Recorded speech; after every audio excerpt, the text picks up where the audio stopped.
വിഷമിക്കണ്ട രാമഭദ്ര. നിന്നോട് ഞങ്ങൾക്ക് സ്നേഹം മാത്രമേ ഉള്ളൂ. നന്ദിനിയെടുത്തി, രാമേട്ട സങ്കടപ്പെടാതെ. ഇത് ദൈവനിശ്ചയായിരിക്കും. അതങ്ങനെ തന്നെ നടക്കട്ടെ.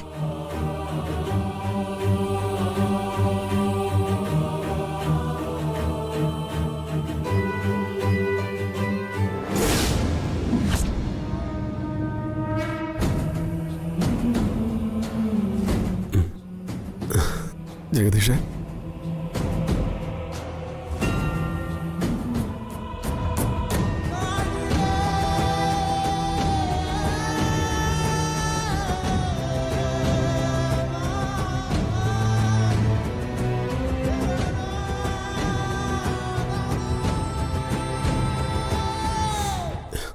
പത്ത് 18 കൊല്ലം മുമ്പ് നഷ്ടപ്പെട്ടതാ എനിക്കെൻ്റെ വല്യേട്ടനെ.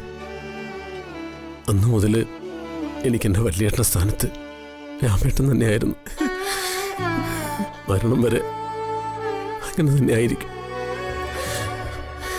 രാമേട്ടൻ കരയരുത്. അതെനിക്ക് സഹിക്കില്ല.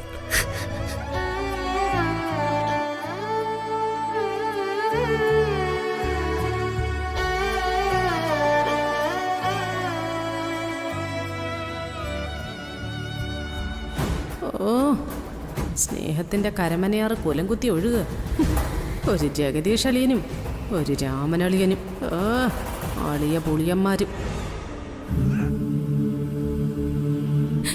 മുത്തശ്ശി, അമ്മ, നിങ്ങൾ പോവരുത്.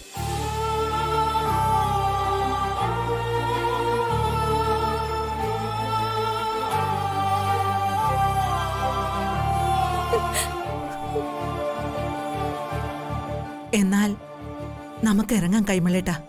ഇറങ്ങാം.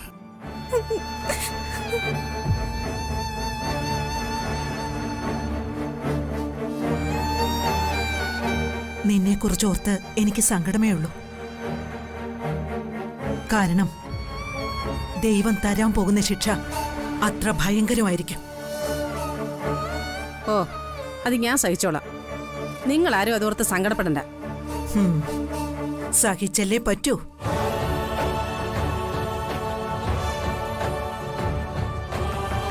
ഞാൻ ഒരിക്കൽ കൂടി നിന്നോട് പറയുക, മീനാക്ഷി ഒരു തെറ്റും ചെയ്തിട്ടില്ല. എല്ലാം ഇവളുടെ കഴുത്തിലേക്ക് ചുമത്തിയിട്ട് പോയ നിന്റെ ഭാര്യയും അവളുടെ കാമുകനുമാണ് കുറ്റക്കാർ. പോകുന്ന പോക്കിൽ ഒരു പാവപ്പെട്ട പെങ്കൊച്ചിനെ ചതിച്ചിട്ട് പോയവരാ അവര്. അതിന് പതുക്കെ അവരനുഭവിച്ചോളൂ. വേലി ചാടിയ പശു കോലുകൊണ്ടേ അറിയൂ.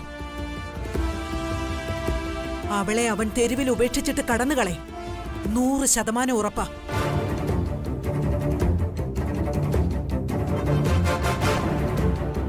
പക്ഷേ നിഷ്കളങ്കയായി എന്റെ മീനാക്ഷി കൊച്ചിനെ വേദനിപ്പിച്ചതിന് നാളെ നീ ദുഃഖിക്കേണ്ടി വരും. ഇത് നിന്റെ മുത്തച്ഛനായിരുന്ന ആൾ പറയുന്ന പ്രവചനമാണ്. നീ മനസ്സിൽ കുറിച്ചിട്ടോ.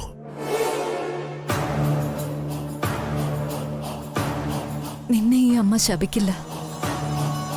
ഞാൻ പ്രാർത്ഥിക്കാം. നിന്റെ ഈ മനസ്സിലും എത്രയും പെട്ടെന്ന് ദൈവം കടന്നു വരാൻ. അവസാനമായിട്ട് ഒരു വാക്ക്.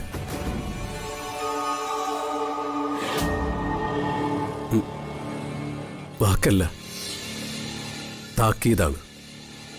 അമ്മയോടും ഓമന മകനോടും.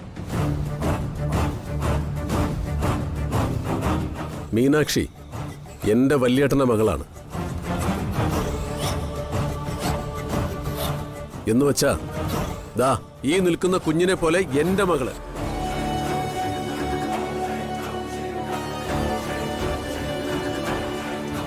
പെണ്ണും പിള്ള നഷ്ടപ്പെട്ടതിന്റെ ഫ്രസ്ട്രേഷൻ തീർക്കാൻ വേണ്ടിയിട്ട് ഈ കുഞ്ഞിനെ നീ ഉപദ്രവിച്ച, നീ ഏത് കൊമ്പത്തെ പോലീസ് ഓഫീസർ ആയാലും ശരി, നിന്റെ പണിക്കുട്ടം ഞാൻ തീർക്കും.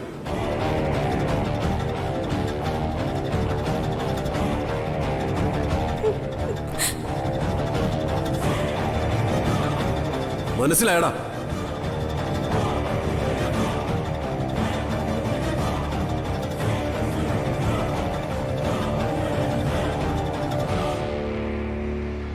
കൈമളേട്ടാ ആ. വാ.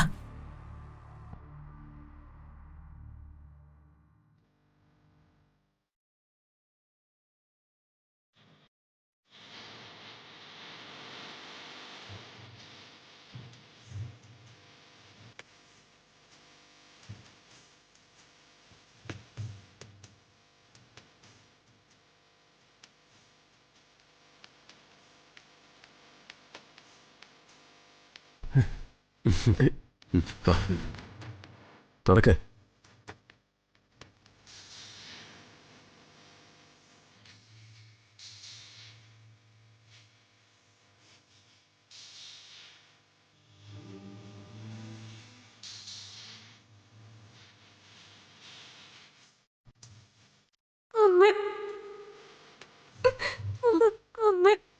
എന്റെ മോള്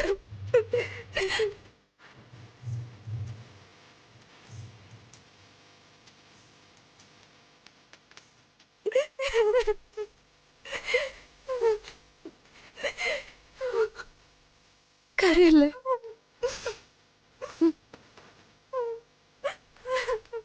എന്റെ മോള് കരയല്ലേ?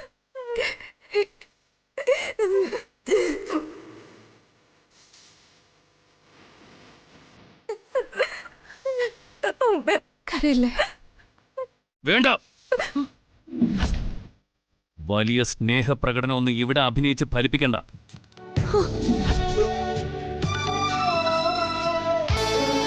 അത്തരം ഡ്രാമകളൊന്നും ഇവിടെ ആർക്കും കാണുകയും വേണ്ട. ഒരു സെന്റിമെന്റ്സ്.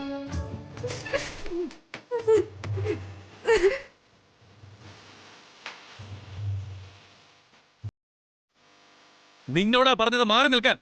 മോനെ, ഇപ്പൊ ഞാൻ പറഞ്ഞതനുസരിച്ചാൽ നിനക്ക് നല്ലത്.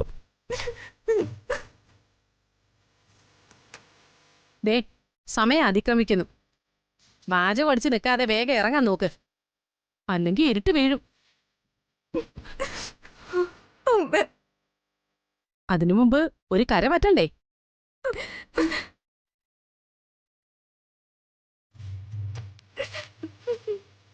അമ്മ പോവല്ലമ്മ.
ഒരു കാണവണ്ടി ഉണ്ടായിരുന്നെങ്കിൽ എല്ലാത്തിനെയും കൂടെ അതിനകത്ത് കയറ്റി വിടാറില്ല. എന്താ രാജലക്ഷ്മി? ഓർമ്മകൾ ഉറങ്ങുന്ന വീടും മുറ്റമല്ലേ കൈമളേട്ടാ? അവസാനമായിട്ടൊന്ന് നോക്കിയത്.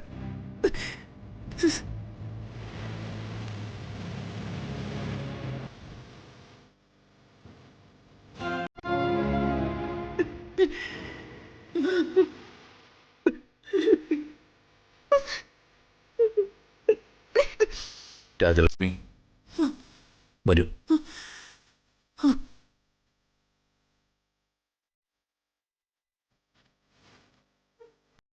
മുത്തശ്ശി,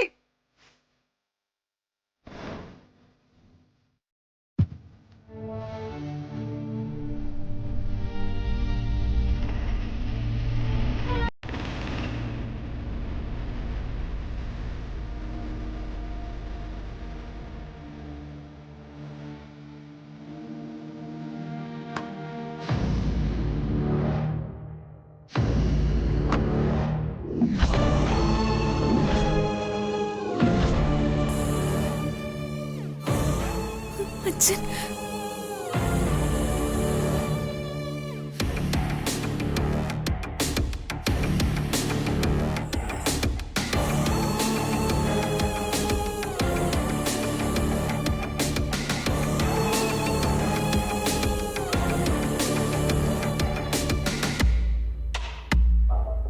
വല്യേട്ടൻ വല്യേട്ടൻ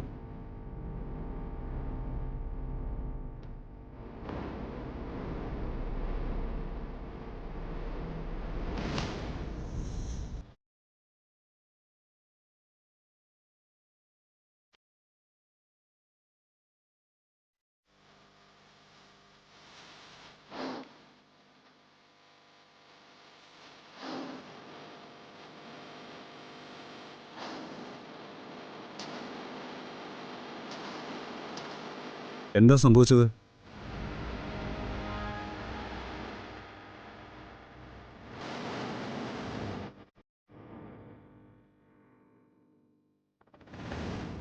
എന്താ ആരൊന്നും മിണ്ടാത്തത്?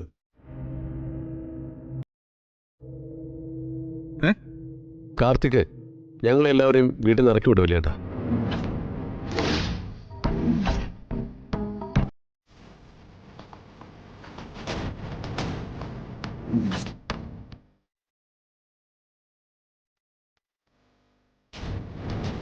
ഇറക്കി വിട്ടുന്നു?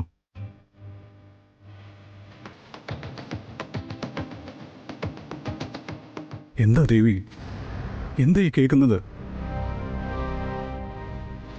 നീ കാര്യം പറ.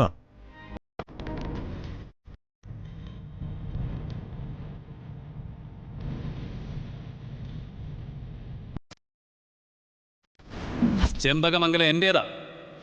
ഇതെനിക്ക് രാജലക്ഷ്മി അമ്മ ഇഷ്ടദാനം നൽകിയതാ.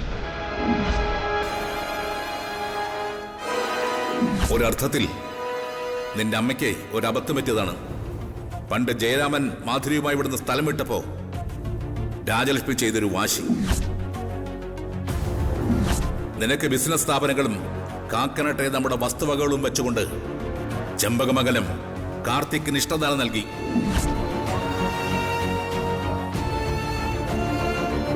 എന്നോട് ഇവിടുന്ന് ഇറങ്ങിപ്പോവാൻ നിങ്ങൾ ആജ്ഞാപിച്ചല്ലോ. അതിന് പകരമായി നിങ്ങളെ എല്ലാവരും ഇവിടെ നിന്ന് ഇറങ്ങിക്കും. എന്താ എല്ലാരും നോക്കി നിൽക്കുന്നത്? എന്റെ അമ്മയും അച്ഛനും ഞാൻ അടിമയായിട്ട് ഏറ്റെടുത്തതാ ഈ പെണ്ണ് ഒഴികെ ബാക്കി എല്ലാരും ഇവിടെ നിന്ന് ഇറങ്ങിക്കും.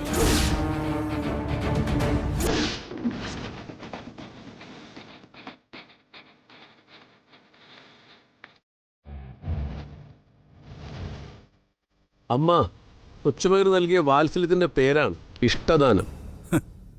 ആ ഇഷ്ടത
ചെമ്പകമംഗലത്തിന്റെ യഥാർത്ഥ അവകാശി ഈ നിൽക്കുന്ന എന്റെ അനിയൻ ജഗദീഷാണ്. എനിക്ക് കൂടി ഇവിടെ ഷെയറുണ്ട്. ജഗദീഷ് കഴിഞ്ഞാൽ പിന്നെ ഞാൻ കൂടിയാണ് ചെമ്പകമംഗലത്തിന്റെ അവകാശി.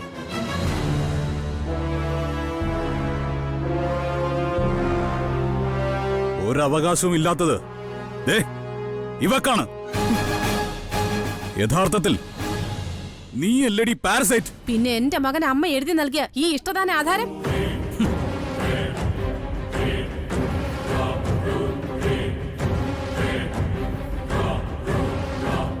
എന്ത് ഇഷ്ടദാന ആധാരം?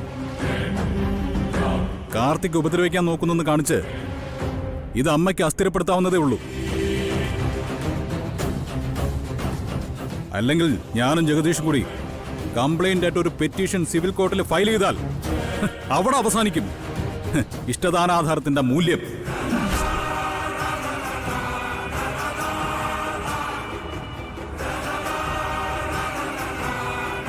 അതുകൊണ്ട് തന്നെ അമ്മയ്ക്കും അച്ഛനും മറ്റുള്ളവർക്കും ഈ കുടുംബത്തിൽ തന്നെ താമസിക്കാം.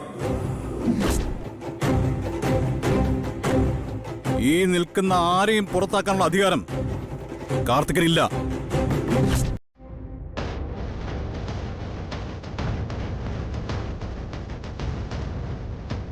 എന്റെ കുടുംബസ്വത്തിന്റെ കാര്യത്തിൽ ഞാനും ജഗദീഷും സാവിത്രിയെ പോലെ സങ്കുചിതരല്ല.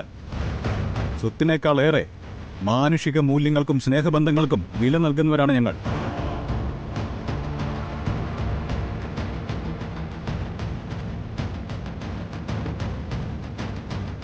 അതെ, മാന്യതയ്ക്കും മര്യാദയ്ക്കും ആണെങ്കിൽ നീ ഞങ്ങൾക്ക് അന്യനല്ല. എല്ലാം നിനക്കെഴുതി തന്നിട്ട് ഞങ്ങൾ ഞങ്ങളുടെ പാട്ടിന് പോകും.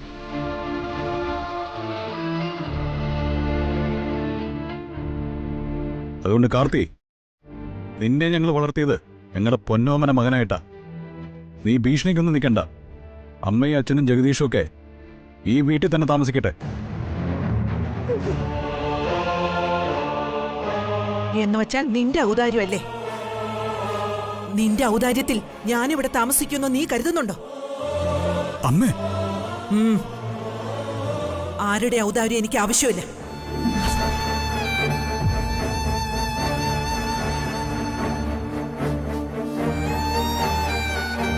ഔദാര്യം പറ്റാനല്ലല്ലോ ഉപദേശിച്ചത്.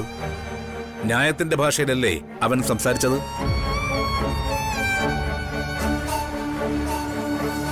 ഇവന്റെ ന്യായവും അന്യായവും ഒന്നും എനിക്ക് കേൾക്കണ്ട.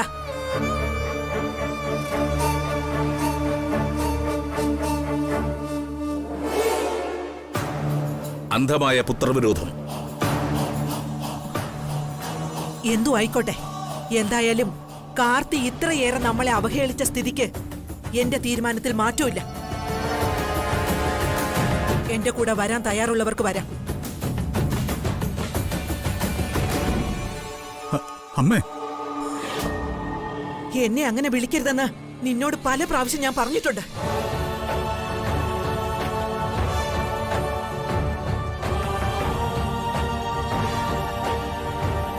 അമ്മ എന്നെ വെറുത്തോളൂ, ശപിച്ചോളൂ, വേണമെങ്കിൽ തല്ലിക്കൊന്നോളൂ.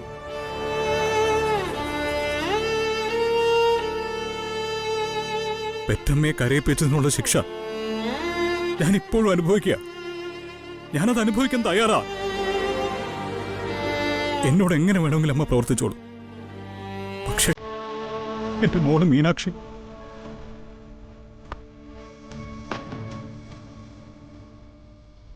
മീനാക്ഷി ഇവിടെ ഈ അവസ്ഥയിൽ തനിച്ചാക്കിയിട്ട് പോകുന്നത് അമ്മേ ശരിയാണോ?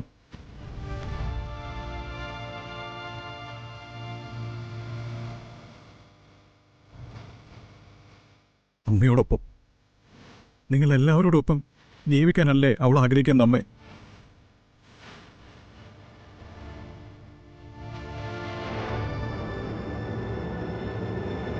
വലിയേട്ടൻ പറയുന്നത് ശരിയല്ലേ അമ്മേ?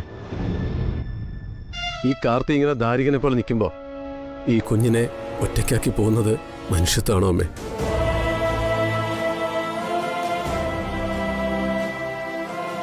നമ്മൾ പോയാ ഇവനും ചേച്ചിക്കും കൂടി മീനാക്ഷി ഉപദ്രവിക്കാനുള്ള ആവേശം കൂടും. കടുവാക്കൂട്ടിലേക്ക് മാൻകുട്ടി എറിഞ്ഞു കൊടുക്കുന്നതിന് തുല്യവാദം.